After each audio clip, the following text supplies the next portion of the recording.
With that, we are now going to get into the rest of the evening. With that, we are very welcome that you've decided to attend for the town hall debate when we get into the discussion with the candidates. It's a tradition of this community, widely recognized. It's a fair and balanced forum for the candidates to meet and greet. It's been going on now for over 22 years.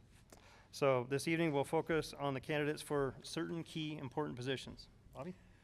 So on behalf of both of the moderators, I would certainly like to welcome you as well. It's good to see all these fine Douglas County residents, as well as the fine candidates that have chosen to be here. And now we're going to have a quiz. So we're going to quiz you on all those items. No, only kidding. So this wonderful tradition that we've held in our county is so important to everyone. And tonight we'll focus on very specific candidates and very specific issues. We're looking forward to your participation in a successful evening of very respectful and meaningful dialogue and hearing your thoughts about the job they are campaigning for. We know you have worked hard in understanding the issues, the preparation, and we appreciate your efforts of all the candidates. We ask that each debate group is ready to go with little delay when we move the candidates on and off the stage. Brandy Thompson over here will be your on-site candidate host and will connect with you to cue you to the stage in time for your debate, and will move you on stage and off stage seamlessly. So we will commence with the opening remarks from each candidate, and the order of the opening remarks was chosen. It's Nevada. We chose it by a card, a poker card, the good old-fashioned Nevada way. When each debate is concluded, the moderator, this guy, or me, am I taller now than him? Just checking. We'll call for a break while the next group takes the stage. But as you heard earlier, we're actually going to take a break between the two groups of folks. Let all of you have a little break, do what you need to do, and then we'll bring you back in. So we ask you to stay if possible for the community to visit with you. As far as the candidates, we'd like to allow time for the candidates to speak. We also have some candidates that, because they're running unopposed, that are in the room, you might want to chat with as well. The format of this evening was provided to the candidates back in September. The ground rules have been reviewed by the moderators, and each candidate will be reduced and offer their opening remarks. With that, each candidate will be given up to 2 minutes for their opening remarks. The moderator will call on each of the candidates, signaling for them to proceed with their opening comments. Again, these orders were picked out. It's kind of funny, kind of in line with Nevada Revised Statutes 293.400, which says if there's ever a contentious question, it's actually determined by lot, whether it's drawing a card, picking a straw, or flipping a coin. So in that respect, it is basically the good old Nevada way. After each candidate has given their opening remarks, the moderator will move then into the debate round. The questions are drawn up by the chamber, the Business Council of Douglas County, submissions from the general public, and the moderators in a collaborative effort. It was actually a pool of over 60 questions that we had in front of us to try to draw from. So we try to pick ones that seem most relevant and also duplicative. So meaning if we had 3 or 4 questions that were basically the same thing but worded differently, we tried to pare that down. The timekeeper over here will be keeping track of this.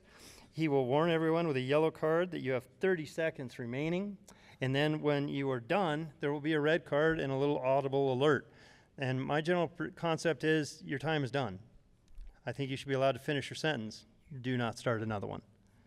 I think that's fair, to let people finish their stream of consciousness and their thought, but not another paragraph. But in that respect, the cards will be used for that realm. In the first round, there will be a possible pool of 8 to 10 questions on various topics. We, the moderators, can draw them for each race. Each candidate will be asked a question in round-robin form. Each candidate will have 1 minute to respond. Opponents may request a rebut question and debate it further. As moderators, we may accept or decline that rebuttal request. If granted a rebuttal, you will be granted 30 seconds to rebut. The moderators will then move you to the next question in reverse order. The moderators may choose to have a follow-up question based on your response or move on to a new question in the round robin. The audience round will be after that. The next round will be questions from the audience. The audience community have the opportunity to submit written questions to this table over here, to the head table. They will filter out any offensive, repeat, or irrelevant material and pass the rest to the moderators as time allows. We'll get to those as much detail as we can. If a question is directed to you in that round of the audience, you have 30 seconds to respond and debate your opponent. Of course, there is no questions from the audience. Then we will then move to the final round, but historically that's highly unlikely. We have a very active audience that always likes to participate and ask questions. The final round is closing remarks. All candidates will have 1 minute and 30 seconds for the final remarks. There are no rebuttals or debating in the final round. The order you drew before the debate is set as who will be first, second, etc. For opening remarks will be reversed for the final round. The event will air live and will also being professionally recorded and will be available for replay on the Business Council and Record Courier websites a week or so after the debate. It will also be covered by the press and writers from the Business Council, Douglas County, and the Chambers. This event is the single largest nonpartisan opportunity for candidates to reach the largest number of voters of all types via in-person, live online, replay online, and print. With that, we have the Justice of the Peace candidates already standing up there, ready to take questions at this time. You know, when you're looking at the Justice of the Peace job, it's changed a little bit over time. In 2015, we took the office from dealing with cases in the legislature from $10,000. Now they're up to $15,000, I believe, in that respect. But I think it's really important. We had a lot of things we could talk about this, Bobby, but I think it's going to be funner just to have them describe the job in a bit and have a little bit of fun with that. I like that. So with that, let us begin with the candidates' opening remarks. The cards are drawn earlier. The first person to speak will be Jeff Schemenauer. Please go ahead, sir. Good evening. I want to start by thanking the Business Council, the Chamber of Commerce, and the Record Courier for hosting this important event. I'm Jeff Schemenauer, and I'm running for East Fork Justice of the Peace. I'm an Army veteran with 29 years experience in law enforcement. I've dedicated the last 25 years to your Douglas County Sheriff's Office, where I recently retired after a very fulfilling career. Throughout my time in law enforcement, I served on SWAT, Bomb Squad, and was a lead instructor for critical training programs. During my tenure at DCSO, I served as a detective for 10 years and was a sergeant in charge of court services, giving me firsthand knowledge of the court system. My detective experience resulted in hundreds of years of prison sentences. This hands-on experience is invaluable and directly applies to the responsibilities of Justice of the Peace. My judicial philosophy is clear. I am tough on crime. I'm committed to justice for all. I believe in accountability. Justice should be blind, and everyone counts. In addition to my practical experience, I do have a law degree, a master's in management and leadership, and a bachelor's in criminal justice. I earned all three of these degrees while working full-time and raising my family here in Douglas County. My diverse experience in education and training uniquely qualify me to serve as Justice Court Judge. I know what it takes to keep you safe because I've been doing it for over 25 years, and I still have more to give. I will continue to bring common sense to the bench, grounded by a lifetime of uncommon experiences. I want to make it clear, I'm not requesting or accepting endorsements. This is not about special interests or labor unions. It's about serving the citizens, you of Douglas County, and keeping you safe. I believe in maintaining the integrity of the judicial process. So I ask you tonight, do you want a lawyer or do you want a warrior as your next Justice Court Judge? I stand before you as your warrior for justice, ready to serve and protect our community. Thank you for your time. I look forward to the questions. Thank you. With that, we'll move to Lori Trotter. Good evening. I'm Lori Trotter, and I'm running for East Fork Justice of the Peace. I am so delighted to be with you all tonight, and I thank you for this opportunity to speak with you. Please keep in mind the importance of this job. There's 3 points I hope you'll take away. Number one is that the position of the Justice of the Peace has significant consequences for the safety of our community. Everyone arrested, from trespass to murder, appears before the Justice Court, who decides regarding release and bail and other important decisions. Number two, we all know how complicated life is today. It's critical that the person who serves as the Justice of the Peace has the legal experience and the training to successfully navigate the challenges of the Justice Court and keep our community safe. And number three, I am the only candidate who's licensed to practice law, and I've been practicing law in this area for 21 years right here in Northern Nevada.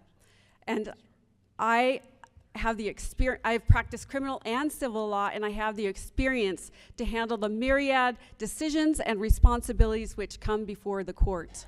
I've served the hardworking people in this area for 21 years as an attorney, and I'm delighted to be a resident of Douglas County.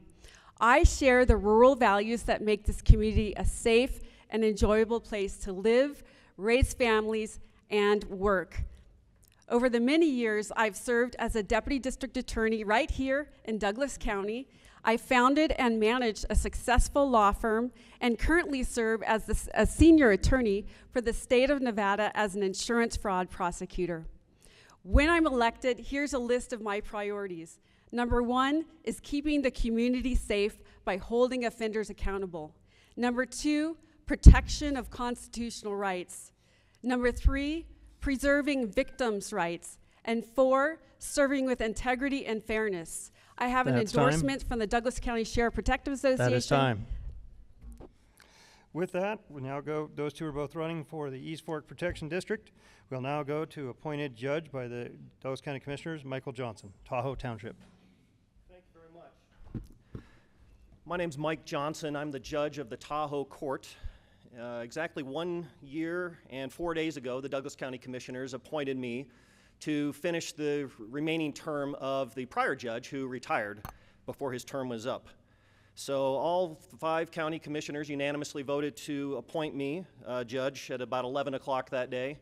By 11:30 that day, I'd been sworn in, and by 1 o'clock that afternoon, I had taken the bench and was ready to work. I can't imagine how I would have performed in that situation if I had not been specifically preparing for it for decades. So I'd been an attorney in Tahoe, in state line specifically, for about 26 years, practicing law, including in the Tahoe Court. I'd also been a judge pro tem of the Tahoe Court for about 18 years. I figured I've handled about 100 trials over the years, either as attorney or judge. And I did all these things in part so that if I ever had the opportunity and the honor of becoming judge of the Tahoe Court, I'd be well prepared to take the bench and handle the job correctly. So I have been handling the job correctly. I've been making legally correct and fair rulings as presiding judge since being appointed, rulings which protect the public and the individual rights. I think if you ask anyone who regularly appears in my court, that may include District Attorney Mark Jackson, defense attorneys, civil attorneys, etc., I think they would all agree that I've been providing legally correct and fair rulings to everybody that comes before me. I would point out that Mr. Jackson, in his individual capacity and not as district attorney, has endorsed me. I've also been endorsed by the group of sheriff's deputies, about 100 of them, Nevada state troopers, former prosecutors, bailiffs, civil attorneys. In short, my experience not only matters, it's vital to the operation of the Tahoe Court. Thanks. Thank you. With that, we had another candidate who had a conflict. Rick Gardner is also running for the judgeship for the Tahoe Township. I think it's important to mention to everybody that the Tahoe Township is basically everyone within Douglas County, I believe, within the bowl of Lake Tahoe. Would that be correct? Just about right. There's a little bit outside the basin, but everything up from the state line up to Spooner Summit, basically. And with that, the other candidates are both running for the East Fork Township, which is basically the rest of Douglas County. So with that, we're going to get into the first question, which some of you have already addressed a little bit. But we're going to start off with Ms. Trotter. The first question is, please talk to us about your understanding of the Justice Court and its purposes, including what types of cases come through this court. So the East Fork Justice Court is a very busy court. It takes every single criminal case, starts in the East Fork Justice Court, from jaywalking to murder. And there are trials on misdemeanor matters and trials on jury trials on domestic violence matters and preliminary hearings on felony matters, which they could be very serious felonies. And the rules of evidence are followed. Attorneys, it's a formal process with attorneys who appear and they make objections. And so the preliminary hearing can be a situation that that matters a lot for our community, and it's critical that the person who serves in that position has the legal experience and training to do that job like I do. And the civil matters that come before the court are $15,000 and under for every civil matter, and there's a streamlined small claims process of $10,000 and under in the Justice Court as well. And that's time. With that, we'll now go to Mr. Johnson. Same question. Sure. So statistically speaking, in the Tahoe Court, I think about 85%, maybe 85% of the cases that are filed there are criminal cases. so it's primarily adjudicating criminal cases. But we also handle civil cases such as protection orders, orders against stalking or harassment or domestic violence, things like that, do evictions, and then, as Ms. Trotter said, claims for money. The most commonly charged crime, I looked at the statistics in the Tahoe, I use this as a trivia question all the time. The most commonly charged crime in Tahoe is trespass, because that seems to come up at the casinos a lot. But keep in mind, you know, the most important thing I think we do, the most serious thing I think we do at the Tahoe court is setting bail on serious felony matters. Those felonies are not going to ultimately, likely, be adjudicated in the Tahoe court, but bail is set when the person is first arrested in the Tahoe court, in any justice court, and I think it's important to do that and do that properly. Thank you. With that, same question to Mr. Schinnemauer. The Justice Court is a limited liability court that handles non-traffic misdemeanors, summary evictions, protection orders, small claims, and traffic offenses. And yes, all cases do go through there, but the major cases, the felonies, are quickly pushed up to your district courts after preliminary hearings. Your Justice Court judge is not putting people in prison. They're not taking away your constitutional rights. I consider it the minor leagues of the court, and I mean no disrespect to that. It's important to understand that the current Justice Court judge in the East Fork is not an attorney. He does not have a law degree, but what he has is decades of dedication to this community, and that's why he does a great job. Thank you. Thank you. And this is a very important court. One of the things that was mentioned about the court is I'm correct. It was a ruling that now dictates that if you're going to give anybody jail time, you actually have to have a jury trial, if I'm correct. And that was For domestic violence. Yeah. So with that, we're going to move to question 2. So for question number 2, we will start with Mr. Johnson. Please explain your understanding of the history of the Douglas County Judiciary and the independence of the judicial branch of government. Sure. So Canon 1 of the Nevada Code of Judicial Conduct has, as one of the 4 I's, the 4 aspirational or required goals of any judge, is independence. So just like our federal government has the 3 branches that are a check and balances against each other, it works that same way, in a similar way anyway, with regard to the local level. And the judges, whether it be justice court, district court, or whoever, are to maintain an independent attitude, are to maintain independent decisions, not be swayed by public sentiment, and, you know, respect the role of the other branches of government. Mr. Schinnemauer, same question. In 1987, the Nevada Supreme Court ruled that in populations less than 100,000 people, the Justice Court judges could not be attorneys. And that's an important factor because in the rural communities, at the time it was hard to get licensed attorneys to live and work in some of the rurals of Nevada that are pretty spread out. So the court has allowed non-attorneys to handle the cases that have been described. It is a nonpartisan position. Again, they can't sentence people to prison. They can't take away your constitutional rights. They do have to follow the rule of law, and by and large, the district attorney and defense are driving the bus and putting on the case. Thank you. And Ms. Trotter, same question. So the judiciary is the third part of our government. We have the executive branch who enforces the law, the legislative branch who creates the law, and the judiciary interprets and applies the law. I just, for point of clarification, an activist judge is a person, is a judge that tries to make the law from the bench rather than follow the law as it's as in the cases and in the statutes. And I will serve as a judge that follows the law. I will not be an activist judge. I believe that it's not the role of the judiciary to make law. That's the role of the legislative branch.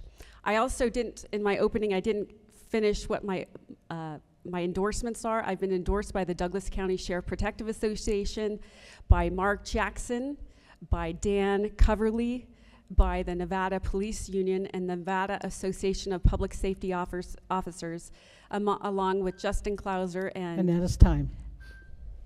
We'll now move to question number 3, which will start off with Mr. Johnson.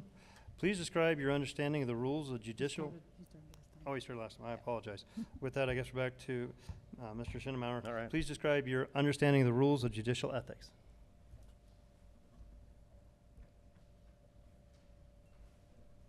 The rules of judicial ethics are that the judge running the court ensures that the prosecution is doing their job, that the rules of evidence are followed, and they ensure that defense does their job, represents their clients to the best of the law. Judicial ethics, that's a tongue tie, are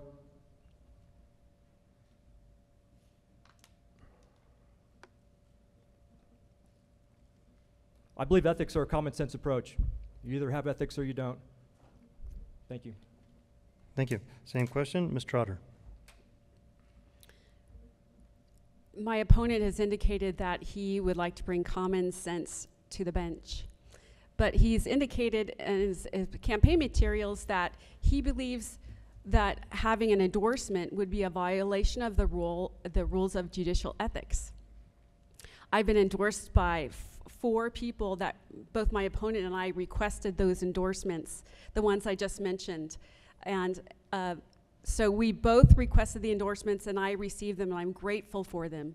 And I'm grateful for the Nevada rules of judicial ethics that authorize those endorsements. They're lawful and they're helpful to the public because they help educate the public about the campaign and the candidates running for the campaign.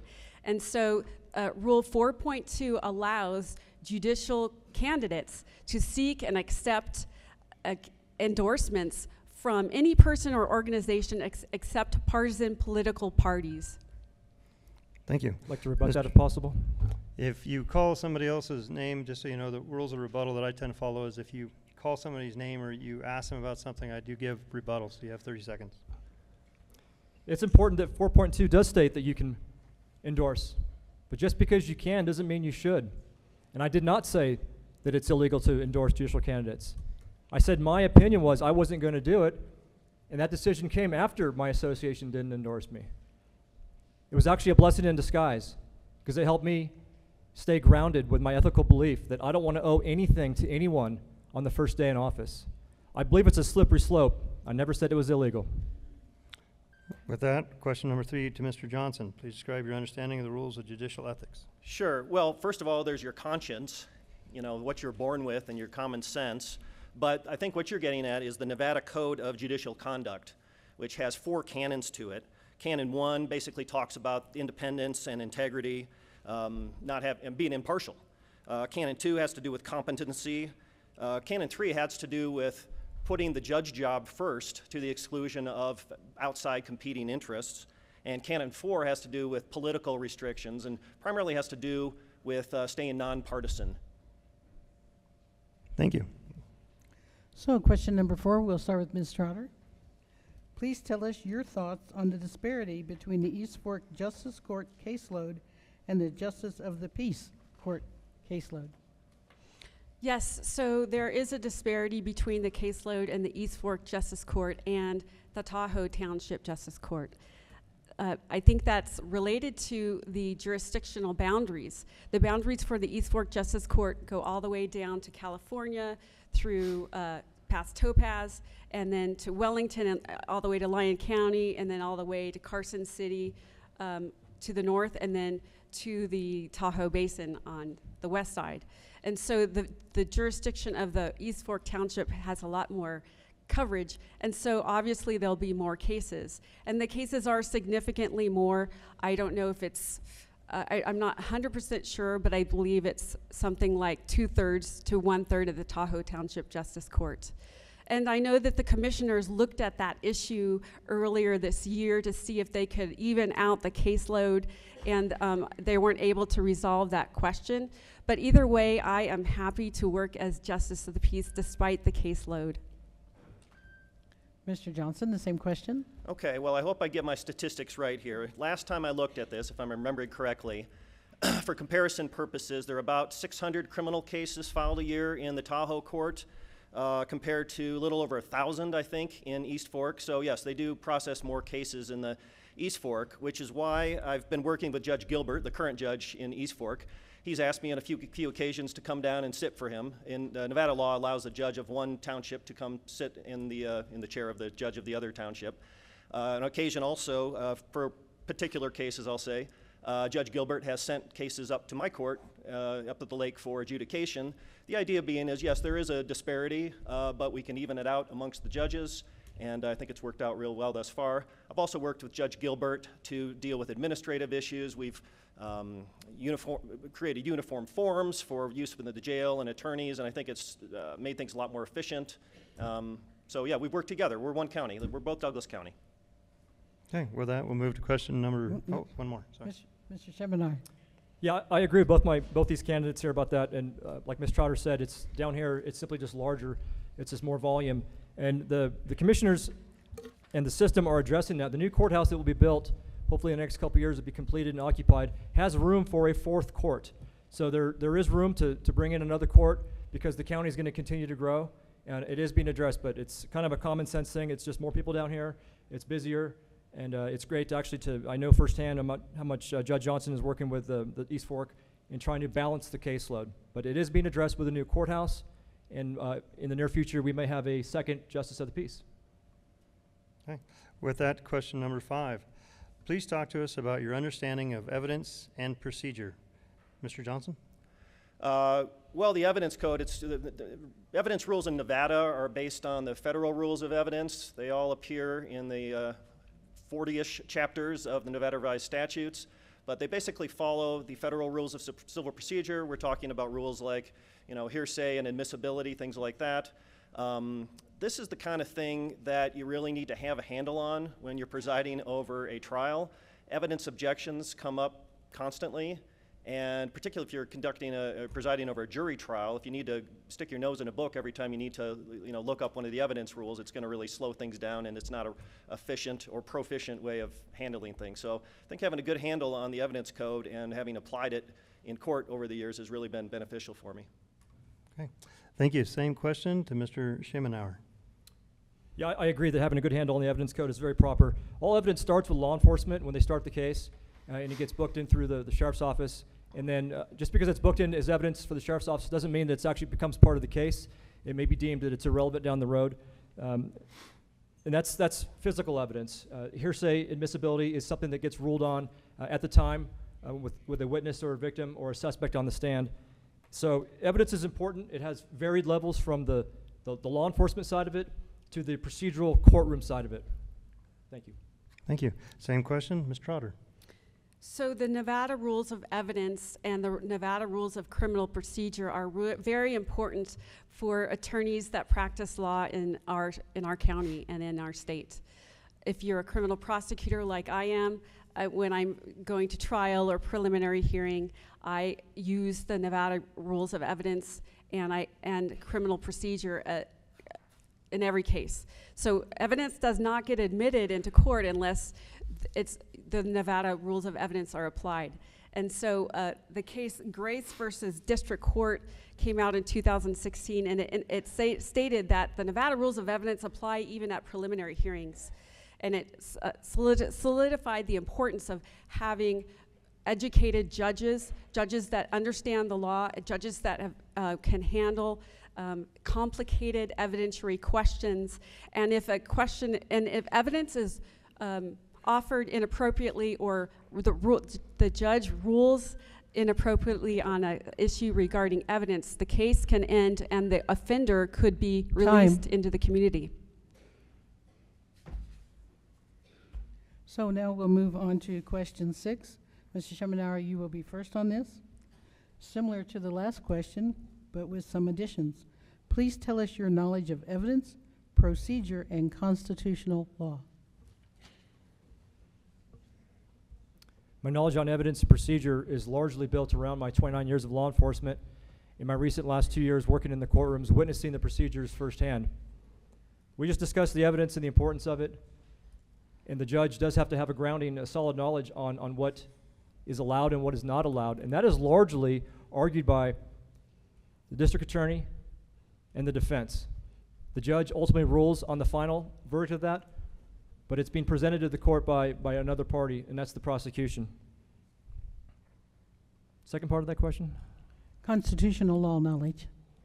Constitutional knowledge. So in law school, I took a constitutional law class, and it's important to have a firm grasp of the Constitution. But like I mentioned earlier, The Justice Court judges do not really have the ability to strip you of your constitutional rights. If they were to allow the district attorney to act inappropriately and it wasn't challenged by defense, that could be a problem that could violate constitutional rights. But like I said, we're not putting you in prison. Nope. Time. Ms. Trotter? So finishing up from the former question, so the rules of evidence matter a lot, and so a justice of the peace could make a mistake at a preliminary hearing on the rules of evidence, and the case could actually be dismissed if there is an error by the justice of the peace.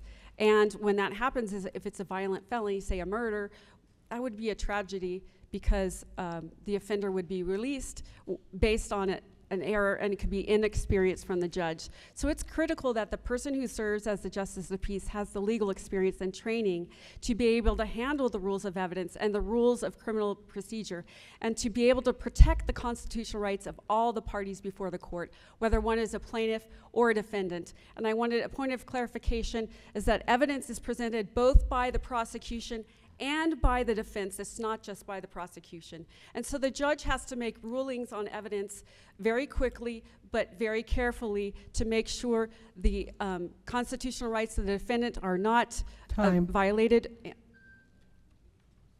Mr. Johnson. So that's a really broad question, actually 3 really broad questions. So I'm just going to give an example for each one. So for evidence, the hearsay rule is the classic example of an evidentiary issue. The hearsay rule and the zillion exceptions to it, it's really a lot to deal with. Procedure, thought that comes to mind is the Justice Court Rules of Civil Procedure, JCRCP. These are the rules that govern civil cases in Justice Court. I was a civil litigator for a number of years, so I have a good handle on those. Constitutional law, let me think of a case. So the Confrontation Clause, right? That's in the 6th Amendment to the Constitution. There was a case 20 years ago, Crawford versus Washington, that talks about the right of somebody to confront witnesses against them, right, of a criminal defendant to confront witnesses against them. And what happens when somebody leaves a message on a 911 tape but isn't in court to testify? Is that admissible as evidence? Is it violative of the 6th Amendment Confrontation Clause? So I gave you an example for each one. It's about the best I can do.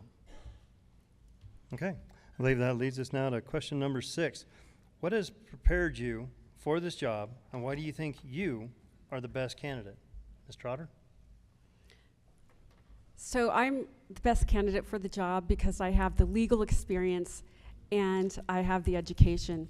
So I started out I went to Gonzaga University School of Law, and I graduated with honors magna cum laude in 2003. And I passed the Nevada bar exam on my first attempt. And I've been a lawyer in Nevada for 21 years, and I have been serving in this community for 21 years, both as a criminal prosecutor and as a defense attorney and as a civil attorney.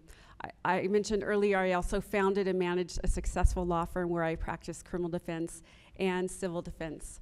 I also worked as a deputy district attorney earlier on in Carson City, and I currently serve for the state of Nevada as an insurance fraud prosecutor as a senior attorney.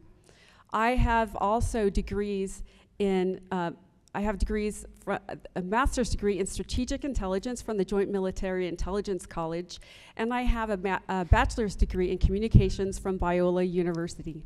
Thank you. Mr. Johnson, same question.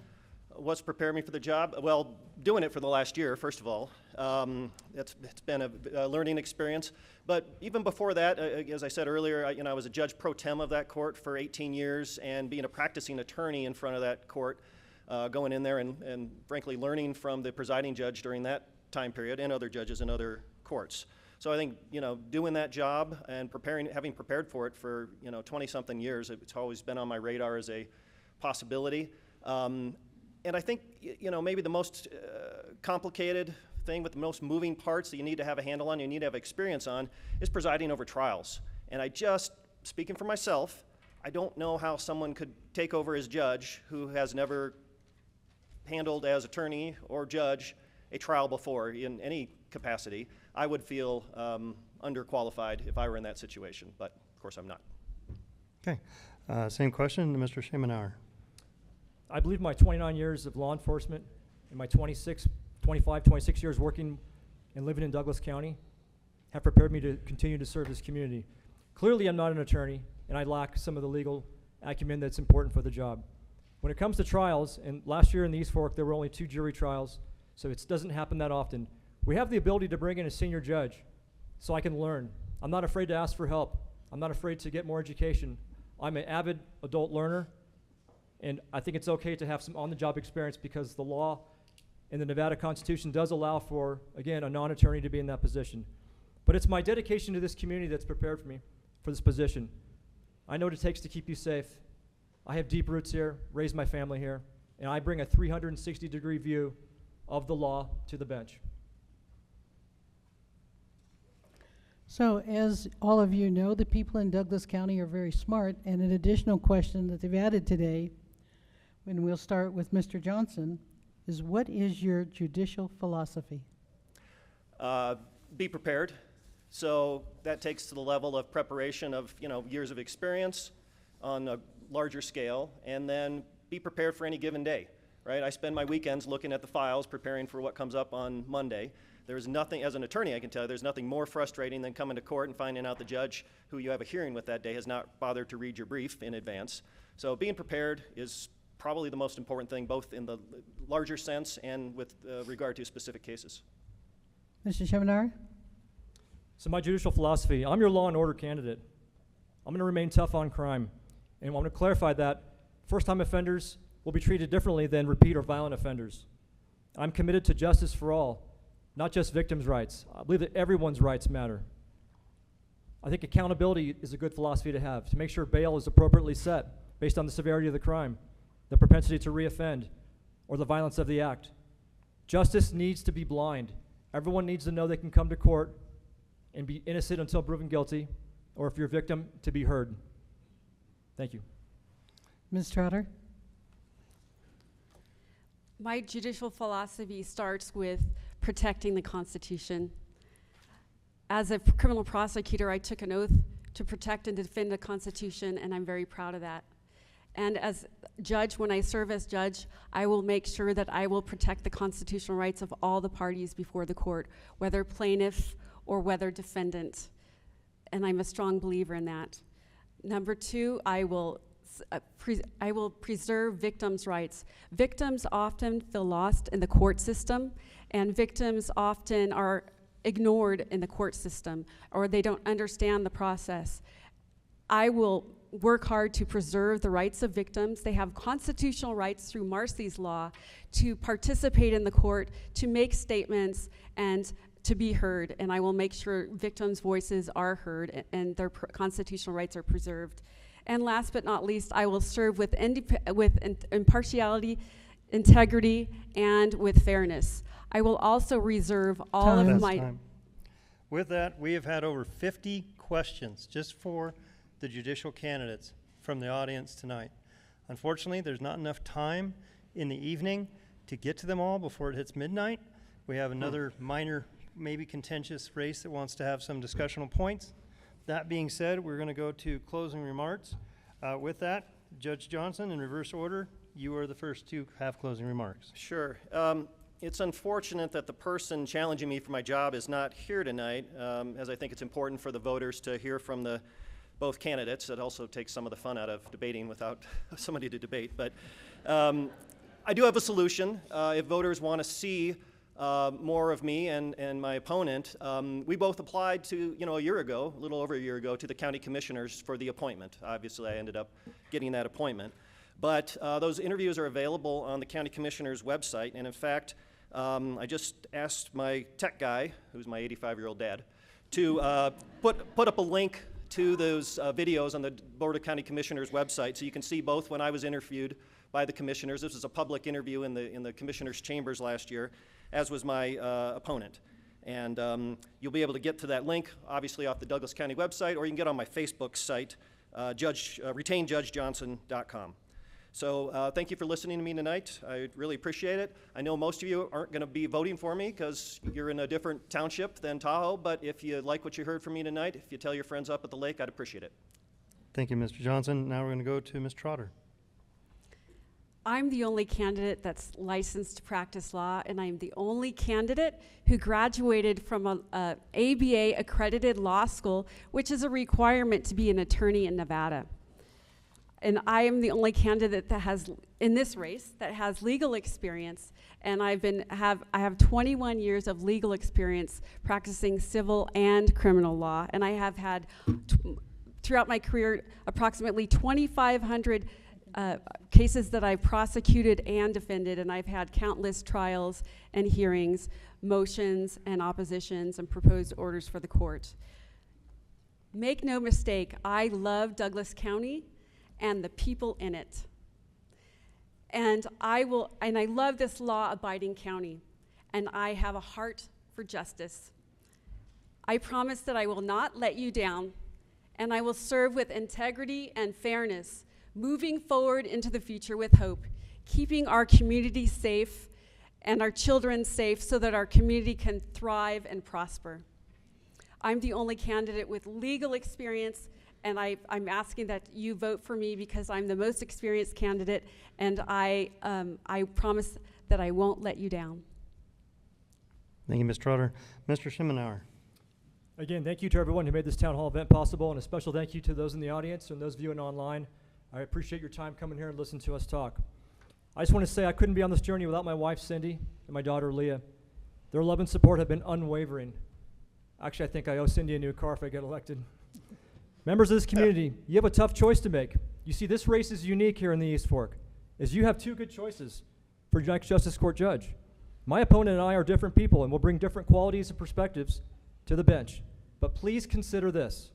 Before you vote for any candidate in this election cycle, whether it be local, state, or federal, ask yourself, what has the candidate done for Douglas County, or the state of Nevada, or the United States of America? Now, I've told you what I've done. My lifetime of protecting Douglas County are not just words or promises. They are proven actions. Thank you. Well, I'd like to very much thank the candidates. Remember, the candidates will be staying, so after the event this evening, you'll have an opportunity to meet each of them individually and chat with them and ask them one-on-one questions. And with that, congratulations, you've earned a break.